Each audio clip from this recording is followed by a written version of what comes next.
The feeling is gone, only you and I, it means nothing to me.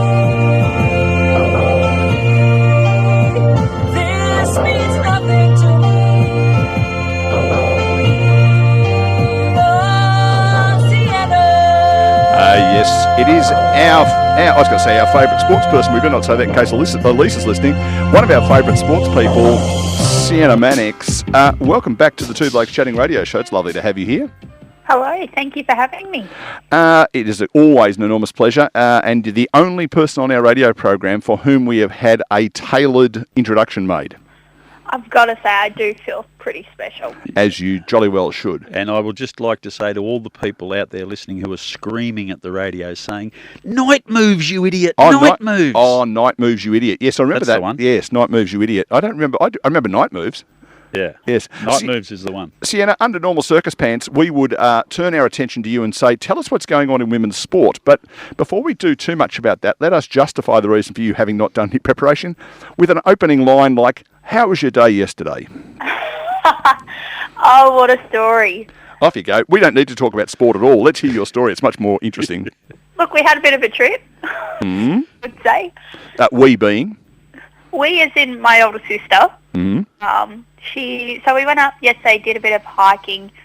Don't tell her boss, she took a mental health day. Well, no, I think that's legit. I think that's very legit to take mental health days And, to sounds go like hiking. she'll need another one Monday.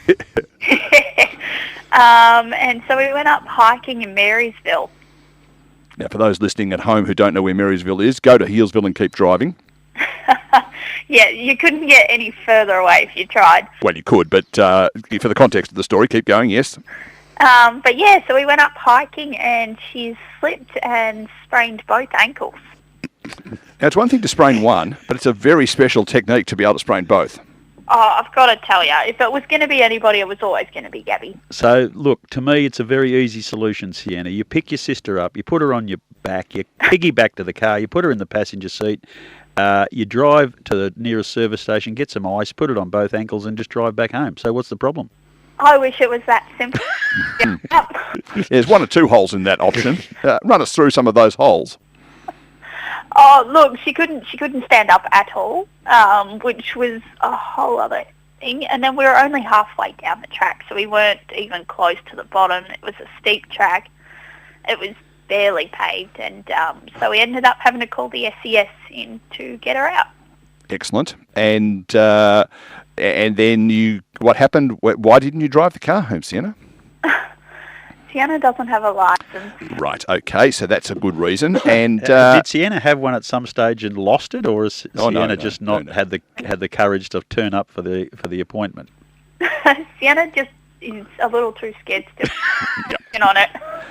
And that's legit. I've heard of people being in that mode as well. I know plenty. So the nice man in the ambulance take you for a ride, did he? He did. He took us all the way to the Maroondah Hospital. Excellent. And we won't give away too much about where you live because we don't want people, standing at the front asking for autographs. But let's just call it the Werribee area.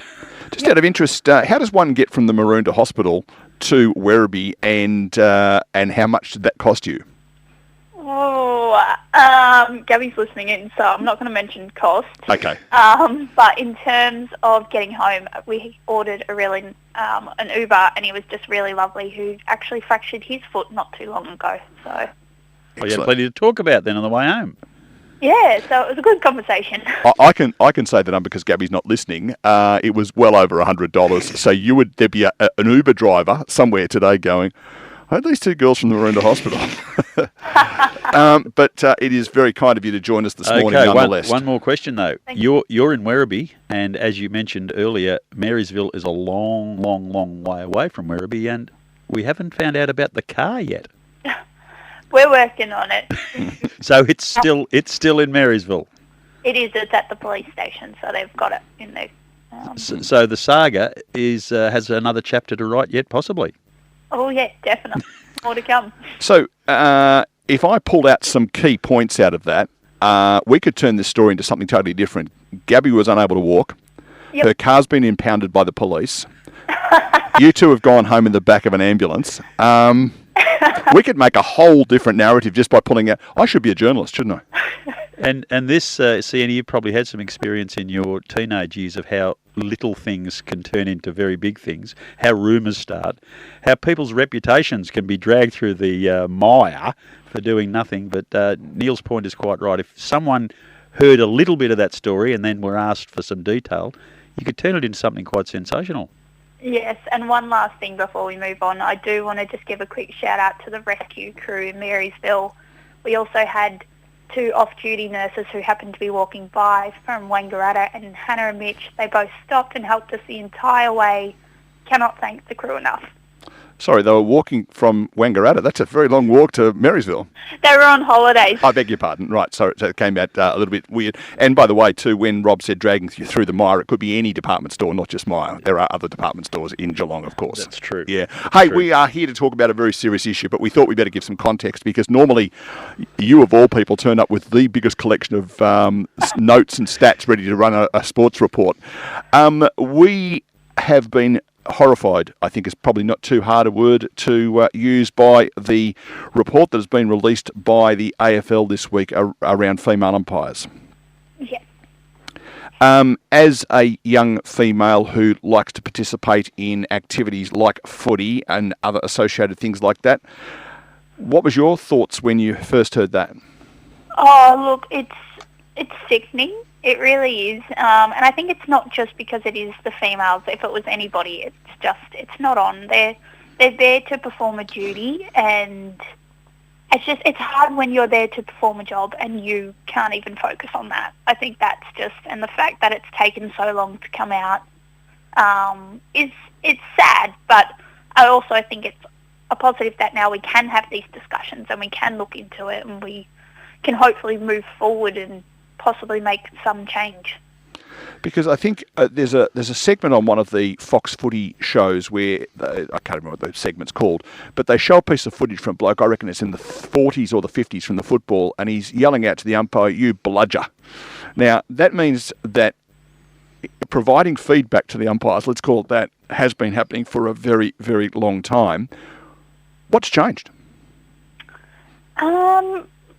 Look, I think it's obviously the entire interaction between supporters and the umpires has always just shown somewhat of a reflection of the sporting culture, as you would say. Obviously, now that we have got young females in doing umpiring, it's becoming an issue because it's no longer just about the bludging and not doing their job. It's now become a bit more of a personal attack, one would say. Yeah, I'm also disappointed about 2 things. A, that the report wasn't released immediately, and I don't know if it was leaked or the AFL, under some sort of pressure, finally decided to leak it, because there looked to be a bit of embarrassment in that department. Yeah. But as concerning as the spectator abuse, which we can deal with later, but the internal treatment of females within the umpiring fraternity was probably the thing that worried me the most about it. And again, if they can't even be safe going to training to prepare to become umpires, then that's probably the first place to kill off any enthusiasm for young girls and women to take the sport up. Yeah, definitely. And I'm thinking that it's a possibility with the women's football kicking up as it is. Maybe we'll get some more female umpires in there. Obviously, they're going to feel maybe a little bit more supported in that environment, which isn't ideal, because they should feel supported within all environments, but at least there's some place to start. And we'll, just for interest sake, at 11 o'clock, Jock Hillgrove from the Geelong or AFL Barwon Umpires section will be our guest on Sports Fix. We'll no doubt be talking about this in a little bit more detail and hopefully have a much better report of what's happening locally. But the internal umpiring thing was a concern. The supporter-based, Neil pointed out that informing umpires of how they're doing their job has been part of the game, but to just denigrate someone, you are a female, you have no right to be here, this is not your domain, that's the worst. And it just still shows a segment of our society who haven't caught up with modern times. I think clubs need to be a lot stronger on removing these people from that environment. Yeah, definitely. And like you said, we've worked... The issue too is we've worked so hard to get to where we are, and yet you wouldn't believe that this stuff is still occurring. And I think, I mean, I was being a bit, rhetorical in my question as to what had changed, because clearly things have changed. And I think the thing that concerns me, Sienna, is that, and again, without giving too much away about you, you're a young female in a position of authority in the place you work, and you have interactions with the public. Are you also copping that sort of stuff? Yeah, I know from my friends and everyone else, it doesn't even matter if it's in a place of authority or if it's just any other job. There is constant abuse that they cop at work, and I've never quite understood, because you wouldn't go up to a male in the industry and abuse him. So I'm not quite sure why that comes across with the women. And I know that the location that I work at, some of it is a cultural thing, and that plays a big role in the community. I've got to say personally, I've been really lucky, and I've had a lot of support from the residents and community around here. But I have heard of other industries where, they're just there to do a job, and they're being told all these comments that just shouldn't be said. Yeah.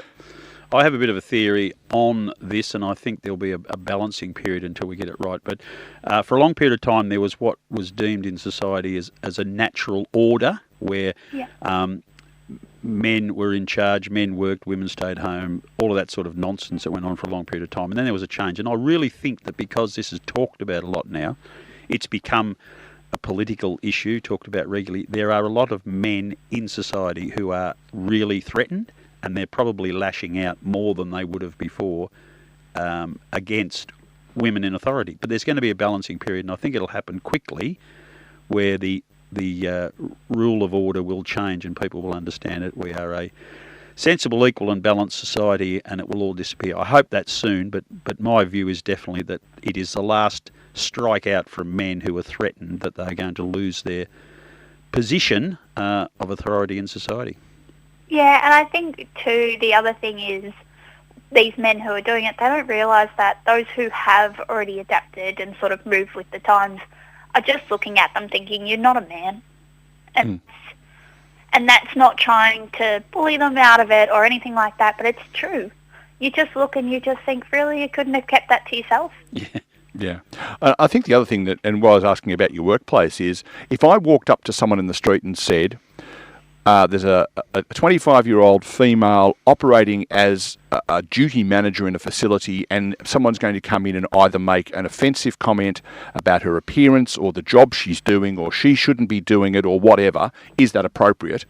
People would go, absolutely not, she's in her workplace. And yet, if you ask them the same thing about an umpire, it's almost like, oh, come on, mate, it's a bit of fun. Yeah. But it's one thing to yell out, oi, there are two teams out there, or oi, there are, it would be really good if you gave Brisbane a free... my team a free kick every now and again. But when you start saying some of the things that have been reportedly said that are absolutely disgraceful, it horrifies me. No place for it. And probably a shout out to clubs. If these people at a junior game in particular must have some connection to the club. They're either a parent or they're a member of the club. And if it's said and seen, you've got to call it out. But there's got to be some serious discipline internally of the club. Otherwise, you let that go, and then someone else sees it and gets away with it, and it grows. It needs to be nipped in the bud. And if that means that you say to families, look, thank you for coming to our club, but we do not want you here. You need to go and find yourself another club to play at. That sort of stuff needs to be said to call it out. Yeah, I think they just have to, again, realise that it's just taking away from the sport, and that's not what it's there for. I think the other thing is too that, as you point out, in often these cases these happen to junior clubs and kids not only starting their footy career or whatever sport, but also their umpiring career. Yeah. And if dad can stand on the sidelines and hurl abuse at anybody, whether it's a female umpire or a player from the other side, the 12 or 13-year-old who's out there going, that's my dad, that's what I want to be like, it's not a real good example either, and it will just perpetuate. There's a big word for something. Well, it does, and it's been perpetuating for a long, long time, and I think I'll go back to my original point that there are people who believe that that's just normal behaviour, and we're talking maybe young parents now in their 20s that have lived through that from their parents. All Yep. they're doing is mimicking what they've been taught. Yep. But we now need to, and that's why I think the change can be quick, because we don't need to necessarily make it a whole generational. It's just a generational change, just one big hit now. Yep. And we should get some fast change. I'm hoping that's the case. Sienna, we have got to go and do some other things. Thank you for taking some time out of your otherwise busy schedule to spend a good chat this morning. And I think you highlight the case very, very well. And as I said to you when I spoke to you this morning, two old blokes sitting here chatting about the world from a female's perspective is probably not going to cut the mustard. Thank you for being open. And we hope you and Gabby feel a whole lot better. Certainly Gabby, hope she feels better very, very soon. Thank you so much for having me. And we will chat again soon, I have no doubt. Thanks, Sienna. All the best. Thank you. Sienna Mannix, our female sports correspondent and part-time adventurer. Yeah.